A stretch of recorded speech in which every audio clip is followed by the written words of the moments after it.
আমাকে একটা কোয়ার্টার পেয়েছি। আমি ভাবছি দেরি না করে আজকে চলে যাব।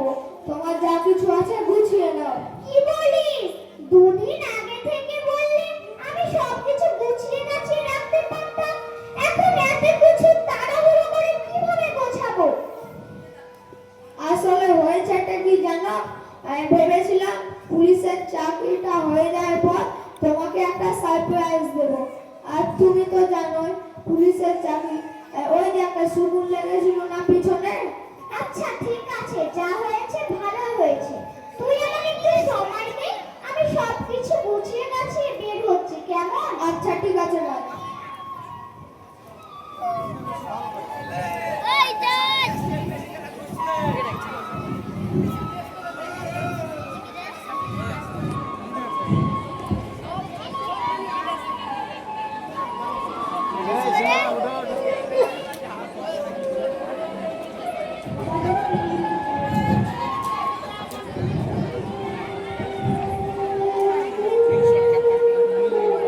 শোন মা, আমি একটা ডিসিশন নিয়েছি। ওই সাইডের পরে নারী নির্যাতনের মামলা করবো। ওর কাছ থেকে তোকে ডিভোর্স নেবো, তারপর আরেকটা ভালো ছেলে দেখে তোর বিয়ে দেবো। না তুমি আমার কি মনে করো? বাজারে বন্ধ তোমার চাকরি আমাকে বাজার দিলে বিক্রি করবে। নারীদের কাছে তো ভালো ছেলে মেয়ে ডিভোর্স দিয়েছি।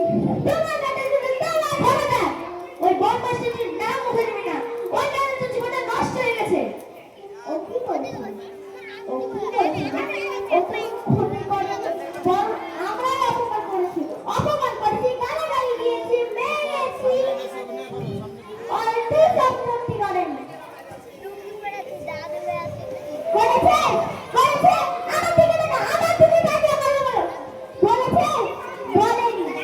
আর তুমি যে জোয়ারি ছেলে আমার বিয়ে দিয়েছো, সে রাত্রি আমার মারতো, গালাগালি করতো। কিভাবে মারতো দেখবে? এই দেখো, এই দেখো,